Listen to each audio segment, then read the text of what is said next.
That raga, of course, is a combination of two ragas. Of course, I didn't know that when I was young.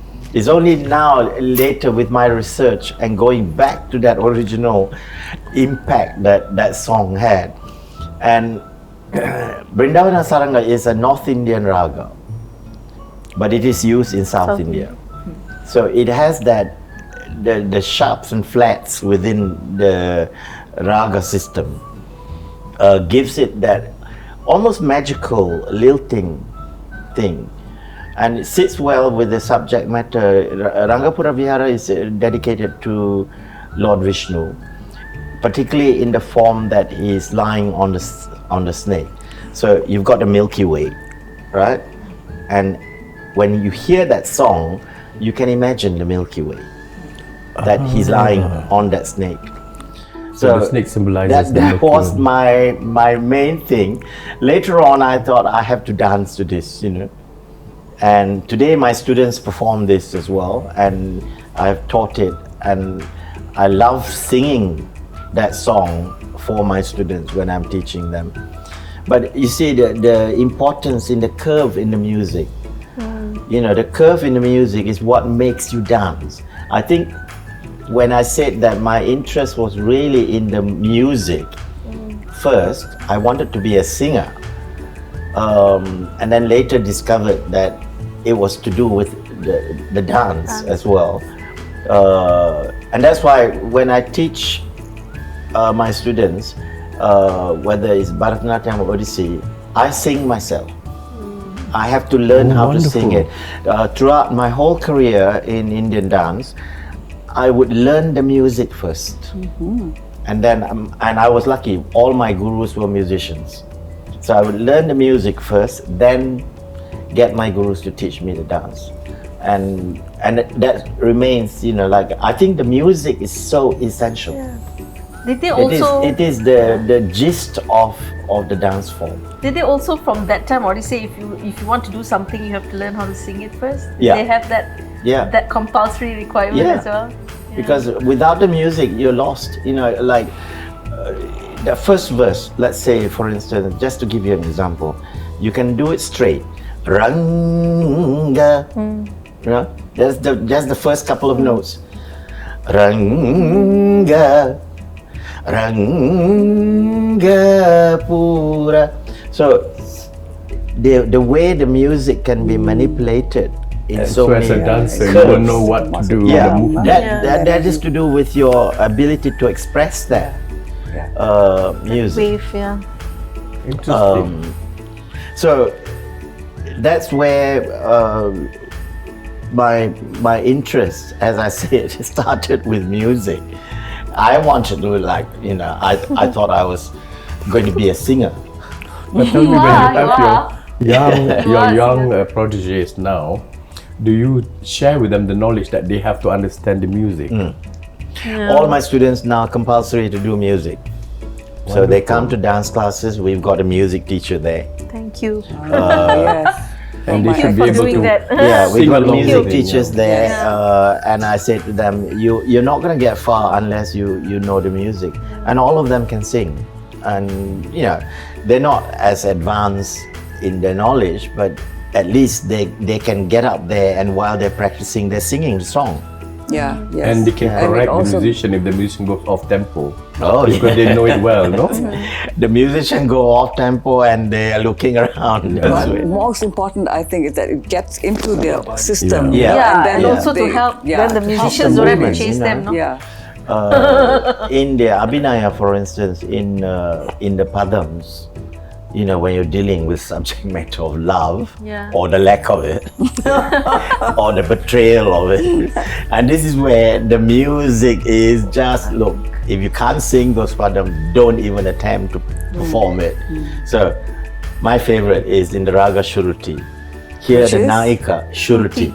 Which is what? The Raga's name is Shruti. Yes. Yeah. And has a very sing-song, teasing manner. And here the Naika, the maiden, is the Kandita Naika, meaning she's going to teach her beloved a lesson. Lesson, yeah. So she says, "Oh, it's you. Why have you come? Why have you come to this house? That other woman's house is down the other lane. So go. There's a usage in language, slightly rough at the end, pora. So when you start, and the first line you can do it so many times, but it has to be variegated by the singer according to the feelings. When you start, you look nonchalant. When you get sarcastic and then you get aggressive, the voice will have to follow you. So that Yindendu Vachitivira. See, Ra. There, just one twinkle of an eye. Vachitivira. It's there in the music. So if you sing straight, Indendu Vachitivira. Aladane, that woman's house. Aladane Ilu Yividi Gado Popora. It never ends. So you need to follow that music, the curve in the music. And in the hands of a good singer, who understands where you are going with those emotions. And of course, it means that you have to feel it.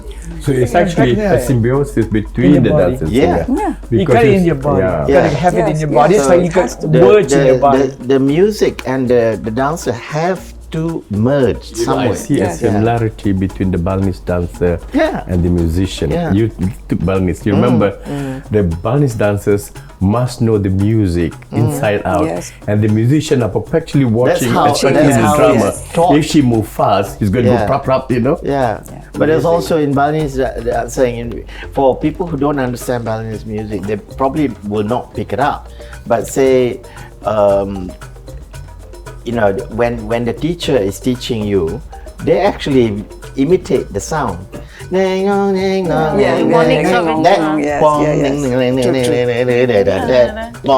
That's how they teach you. Now I teach Renai that way. I say the gong. I say kalau pusing tangan tak kena gong, habislah. Tarik gong. But it's amazing. We are learning a lot today. So I think it's universal that music is so important for dance. It's the same with actors. The words have to be Yes, inside it has that to be you your are body for to be you there. can emote, It's why are you looking at him like that? I don't know. Because it's the actor that's emoting. But I think traditionally all art forms were taught orally first. Any instrument you play, you're supposed to be able to sing whatever you're going to play, and then the teacher gives you the instrument. But for some reason now it's not like that anymore. We've lost the art of truth, of being truthful, and that's the most important thing for anyone who wants to do performing arts. It's being truthful to yourself and to what you are doing, emotions. Can with you the music say a bit more about that? I'm very, very interested in that. How do you find the truth? The basic thing for me is that for cake. when you have a religion, any religion says truth is the most important. Okay, so that's human. So for me, performing arts is also, and like the Balinese also, they give it to the gods. For us also, it is to the gods. And if you're not truthful, the audience will definitely know. So how do you find the truthfulness in you? Either you have lived through that experience, or you have to imagine that experience, or you have to research that experience. That's for me, for the actor, And then only you use those words, how you speak those words, where you stop, where you pause, all is so important to be able to emote. And all the time when I teach, I tell my actors, read your script backwards, forwards 1,000 times. That's it, the devotion. You see, the script is so important. The words. you know, and including in music, it's the words that go with the music, and then each word. I'm just thinking that when you say you've got to find the truth, you know, I tell my students that, but sometimes I don't think they understood what I was trying to say. The truth of what they'll say. The truth is that emotion that you're trying to show. Yeah. You can be a good actor, or you can be an actor who really feels it. You know, there's a big difference. Yes. Being present, being really present in the moment where you are not thinking about how am I performing, but what I am. Is to become that. Yeah. I wouldn't say to just become the character, to become the experience. Yes, that's most important. And I think this is where in a lot of theatre we find when we say catharsis, when you reach the state of catharsis, what actually do we mean by that? It is actually the audience can feel it. Yeah. That you've hit home. You know, the catharsis is experienced not only by the performer, but by the audience. Absolutely, it's the audience more than Balinese anything have else. a word, right? It's called taksu. Taksu, yes. So you know when you have a taksu, suddenly you become the character. But you know, the trying to teach these ideas it's not easy. No. You know, Easier said than done. Yeah. it's not easy to teach the experience. You know, I always say to my students, I can teach you how to do all these things, but I can't teach you how to feel. You need to go and experience life.